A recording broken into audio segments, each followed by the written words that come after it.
அஸ்ஸலாமு அலைக்கும் வரஹ்மத்துல்லாஹி தஆலா வபரகாத்துஹு. கண்ணியத்திற்குரியவர்களே, எல்லாம் நல்லா இருக்கிறான். மாஷா அல்ஹம்துலில்லாஹ். ரமலானுக்கு பின்னால் ரமலானில் மக்கா மதீனா ரெண்டு இடத்துலையும் கூட்டம், மக்களுடைய உதா செய்யக்கூடிய மக்களுடைய கூட்டம் கூடுதலாக இருந்துச்சு. இப்போ மக்காவில் பார்த்தோம்னா ரொம்ப ஃப்ரீயாக இருக்குது எல்லா பாதைகளும். ஏன்னா மக்கள் ஒரு அளவாக இருக்கக்கூடிய சூழ்நிலை பார்க்குறோம். நிறைவாக தவாஃப், அமல், உம்ராவெலாம் நிறைய இருக்காங்க. இருந்தாலும் இப்போ கூட்டம் கூடுதல்னு பார்த்தோம்னா மதீனாவில் தான், மதீனா முனவ்வராவில். அதுபோல் மதீனாவில் நிறைய அடிக்கடி மழை பெஞ்சிக்கிட்டு இருக்குது. பள்ளிவாசல்லாம் அன்றைக்கி உள்ள தண்ணி வந்த அந்த காட்சியெல்லாம் எல்லாம் வீடியோவில் பார்த்துருப்பீங்க. மாஷா அல்லாஹ். அதிகமாக மதீனா, அதே போல் சவுதியில் எல்லா பகுதியிலும், ரியாத்து, ஜித்தா, இதே போல் தாயிப்புடைய பகுதிகள், எல்லா சவுதியில் எல்லா பகுதியிலும் மழை நிறைவாக பெஞ்சிருக்கு. ஆனால் மக்கா முக்கர்ரமாவை பொறுத்தளவுக்கு மழை கம்மி தான். அந்த மக்காவுடைய அந்த ஹரமுடைய பகுதியில், மற்ற பகுதிகளில் மழை நிரப்பம் பெஞ்சிருக்கு. இன்ஷா அல்லாஹ் வரக்கூடிய அந்த ஹஜ்ஜுடைய இடைப்பட்ட காலங்களில் இன்ஷா அல்லாஹ் பெய்யும். எல்லாம் துவா செஞ்சுட்டு இருக்காங்க. அல்ஹம்துலில்லாஹ். மதீனா முனவ்வராவில் மக்கள் வெளிப்பகுதியிலே எவ்வளோ குளிரான்னு பாருங்கள். இன்ஷா அல்லாஹ் கூட்டத்தை பாருங்கள். இந்த வாரம் ஜும்மாவுடைய மே மாதம் முதல் ஜும்மாவுடைய இந்த கூட்டத்தை தான் பார்க்குறீங்க. இன்றைக்கி மே 3ஆம் தேதி.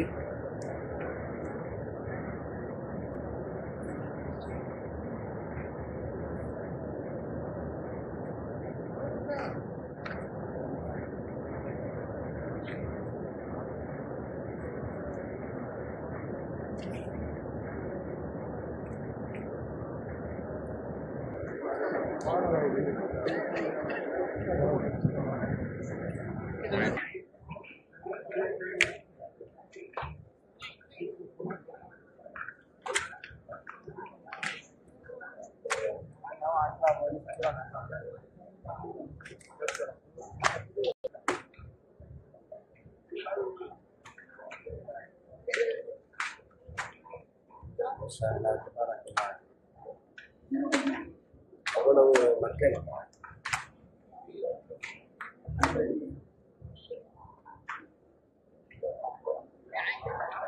எல்லா பாதைகள்லையும் பார்த்தோம்னா மட்டும் மக்களுடைய தலைகளாக தெரிய பார்க்க முடியும்.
பெருமானார் ஸல்லல்லாஹு அலைஹி வஸல்லம் சலாம் சொல்கிறதுக்காண்டி ஜும்மா முடிஞ்சு மக்கள் போகக்கூடிய கூட தான் பார்க்குறீங்க.